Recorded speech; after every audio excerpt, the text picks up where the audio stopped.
força do pensamento. Vamos ver. Olá, Ana, Matheus, filhotes e assombrados. Como não poderia ser diferente de todos, pode me chamar de fulana e não haverá nomes no relato. Já mandei outros 2 relatos e espero ouvi-los sendo contados por você. Esse que eu vou contar aqui é curto e é pessoal. É uma experiência que vivi na minha adolescência e que não gosto muito de lembrar, mas ouvindo os seus relatos, decidi dividir isso com vocês. Gostaria de frisar aqui que não sinto orgulho do que eu vou contar. Também não sinto-me culpada, porém aprendi que a força do pensamento, quando empregada com muito ódio, acontece. O contrário também. Eu acho que, na verdade, quando tem muita intenção ali, quando você consegue, de repente, focar ou com ódio, ou com amor, ou com, sabe, um querer ali, uma vontade, talvez. Quando eu estava cursando o ensino médio, não lembro exatamente a série, mas lembro que era o ensino médio e deveria ter entre 15 e 16 anos. Eu era adiantada 1 ano na escola. Eu tinha que pegar um ônibus, pois a escola ficava no centro da cidade, a uns 20 minutos de casa, e de casa até o ponto, uns 10 minutos a pé.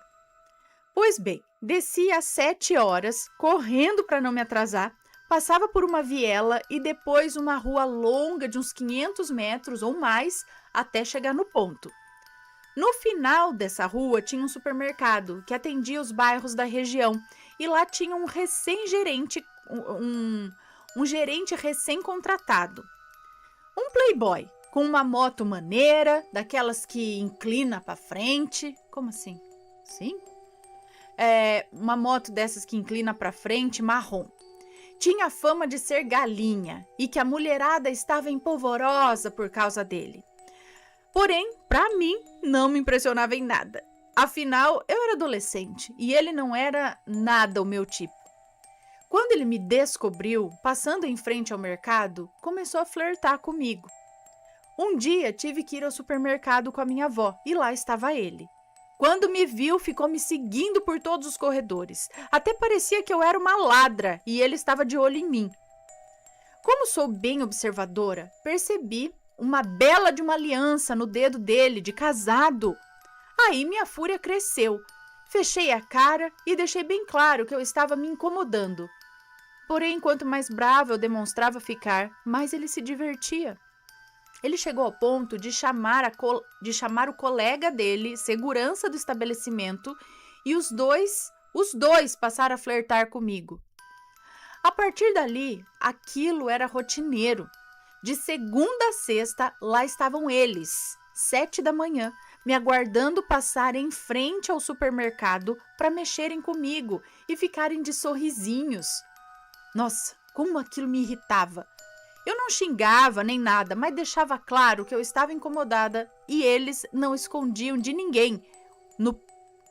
Que eu estava incomodada e eles não escondiam de ninguém. Eles não escondiam de ninguém no ponto que estavam de graça comigo. Afinal, 7 horas da manhã é horário de pico. E naquela época, eu esqueci de dizer, isso foi lá pelo ano 2000. Então, naquela época, não existia Uber, nem 99. Todo mundo ficava no ponto de ônibus, fizesse chuva ou sol. Bom, comecei a cortar a volta pela rua de trás. A que passava... Eu comecei a cortar fazendo a volta pela rua de trás da que eu passava. Eu acho que é isso. Para eu não ter que passar em frente a esse mercado. Só que mesmo assim, no final das contas, ficaria no ponto que dava visão a eles. Mas pelo menos eu não ia passar tão perto deles. Comecei. E eles entenderam o recado. Comecei a ir pela outra rua e eles entenderam o recado. Mas ele não se importou. Simplesmente saía de frente à entrada do mercado, andava até a beirada da rodovia com um cigarro na boca e ficava lá, olhando para minha cara. Ai, que raiva! Ele nem se importava de parecer um estúpido. O interessante é que nunca me chamou para nada. Nunca me pediu nada, nunca forçou nada. Somente fazia essas idiotices. E isso já era o suficiente para me deixar louca de ódio. Pois bem, tenho alguns lapsos de memória.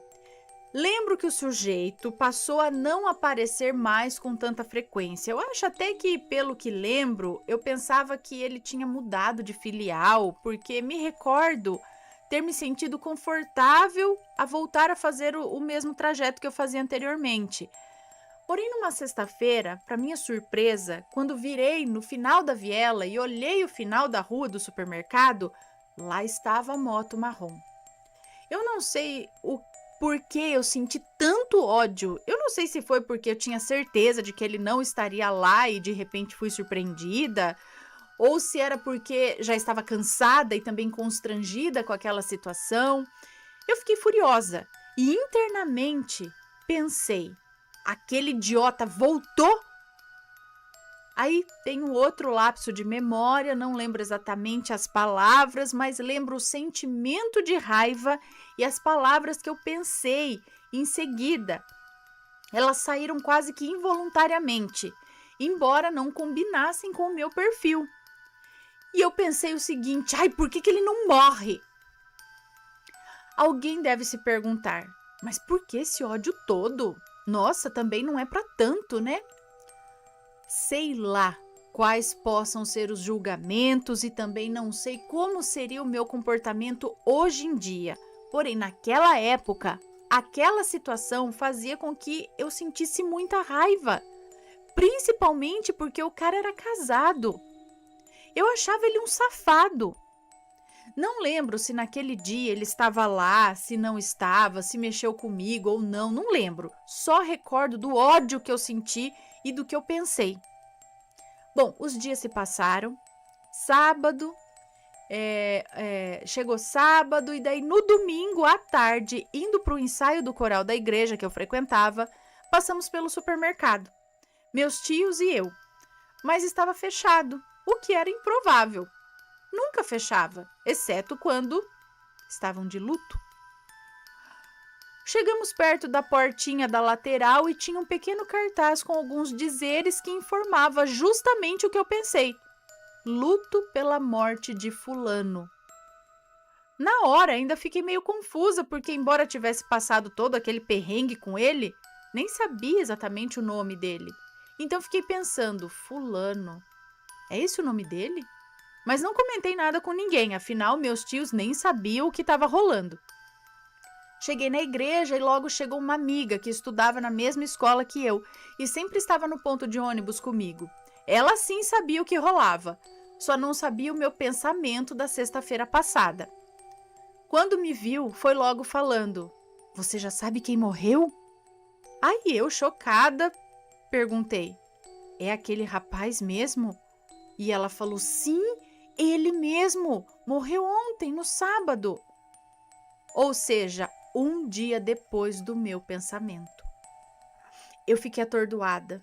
Eu tenho lapsos de memória, não lembro o que se seguiu após isso. Só lembro da sensação de remorso após, de passar em frente àquele supermercado com um grande arrependimento de ter pensado algo tão cruel e aquilo ter acontecido. Quando passava e encontrava aquele segurança que ficava com ele me olhando, ele não me encarava mais. Parecia agora envergonhado, sei lá. Eu fiquei sabendo posteriormente que ele morreu defendendo a esposa. Relataram que, como a moto era muito visada, eles estavam em um estabelecimento e quando uns homens começaram a mexer na moto dele, ele saiu para ver o que estava rolando e os caras, ao que tudo indica, anunciaram um assalto. Ou nem chegaram a fazer, pois a esposa, que estava grávida e no final da gestação, começou a ameaçar os rapazes caso não se afastassem da moto. Só que eles estavam armados. Então, apontaram para ela e para o marido, apontaram para ela e aí o marido se atirou na frente. Sempre que eu lembro disso, eu penso: será que a culpa foi minha? Não pode ser. Uma viúva, um filho sem pai. Será que se eles soubessem que eu desejei, mesmo que involuntariamente, a morte do marido ou do pai, o que diriam para mim? Bom, depois disso aprendi a desejar somente coisas boas. Quando penso algo ruim, se penso, eu já repreendo, já anulo. Eu não desejo a ninguém aquilo que eu não quero para mim. Bom, é isso. Um beijo a todos e muito obrigada por ler meu relato. E deixem suas opiniões, eu gostaria muito de saber. Como diz a Ana, com respeito, por favor. É isso aí. Um beijo para você, obrigada.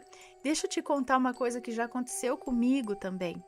Eu já devo ter contado aqui, mas talvez alguns não tenham escutado. Mais uma vez, eu era criança ainda, acho que eu era criança, e eu estava no banco de trás do carro com meu pai e com a minha mãe, no trânsito em São Paulo, e me veio na cabeça, simplesmente assim, eu queria ver uma batida de carro acontecendo. Olha só o que me veio na cabeça. Pois eu acabei de pensar isso. Eu escutei uma brecada. No que eu olhei para trás, pelo vidro de trás do carro, eu vi os dois carros se chocando e batendo. Na hora, eu tava, não, tipo, não precisava acontecer. Eu fiquei justamente com esse pensamento de, meu Deus, até contei pra minha mãe e pro meu pai na hora. Falei, mãe, eu acabei de pensar isso, que eu queria ver acontecendo, sabe? Não sei, eu pensei em acidente, pensei em batida, eu pensei, nossa, né? Acho que seria interessante ver, porque a gente vê depois que já aconteceu. Você passa, olha, bateu um carro aqui, bateu. Eu pensei, eu queria ver fazendo assim, pá, sei lá. Pensei, queria ver acontecendo. No mesmo instante que eu pensei, escutei a brecada, virei para trás e vi os carros se chocando. Não foi nada grave, porque até tava um trânsito, alguma coisa ali, não era nada de um carro correndo, capotando, nada assim. Mas eu fiquei chocada de ter acabado de pensar e o meu desejo ter se tornado realidade numa coisa ruim. E eu fiquei, gente, será que foi porque eu desejo? Exata, a gente fica desse jeito. E eu realmente não sei se realmente foi a força do nosso pensamento, se foi alguma coisa que influenciou a gente a pensar isso. Será que ele já não tinha algum obsessor com ele que se aproveitou do que ele estava fazendo para te incitar raiva e, sei lá, não sei, e desejar jogar essas coisas ruins para ele, para aumentar a força do ódio, não sei. Será que comigo foi a mesma coisa? Será que alguma coisa influenciou? Falar, olha só, você não queria ver uma batida de carro? Quer ver? Olha agora, vai acontecer, sabe? E aí eu pensei, eu queria ver. E eu não sei, gente, mas já aconteceu isso com alguém aí que tá assistindo? Comenta aí, deixa nos comentários, sempre com respeito, por favor. E realmente, porque não acredito em coincidências, mas vamos dizer, mesmo que seja, se acontecer, a gente fica com aquele remorso, com aquela coisa. Então, para isso não acontecer, vamos, como ela disse, tentar pensar em coisa boa e quando vier o pensamento ruim, você fala, não quero, né? Não, bora pensar em outra coisa. Isso é estranho, né?